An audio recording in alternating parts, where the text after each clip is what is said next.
நான் இன்னைக்கு ஒரு ஸ்கூல் கோட்டு தாங்க தையல் போட்டுக்கிட்டு இருக்கேன்.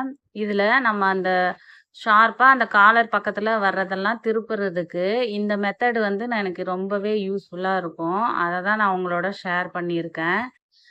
நூல வந்து ஒரு நம்ம கொக்கிக்கெல்லாம் தைக்கிறதுக்கு ரெடி பண்ணுவோம்ல, அது மாரி 4ஆ மடிச்சு நீட்டா வச்சுக்கிட்டு, அந்த கார்னர் வர்ற இடத்துல அ ஒரு தையல் மட்டும் அந்த ஊசியில மாட்டிக்கிற மாதிரி வச்சு, அப்படியே எடுத்து 2 துணிக்கும் நடுவால உள்பக்கமா நவுத்தி விட்டுட்டு, மிச்ச தையல் போட்டு எடுத்துட்டோம்னா, நம்மளுக்கு திருப்பும்போது கார்னர் வந்து நல்லா ஷார்ப்பா கிடைக்கும். எதுவும் நம்ம ஊசி வச்சு எடுத்து விடுறது அந்த மாதிரி கூட தேவையில்ல.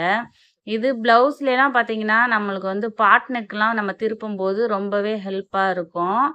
அ பாருங்க ஃபுல்லா நான் நூல மட்டும் நம்ம லைட்டா இழுத்து விட்டோம்னாவே, அந்த ஷார்ப்பா இருக்கிறது ஈஸியா நம்மளுக்கு கிடைச்சிரும். பாருங்க நீட்டா இருக்கு.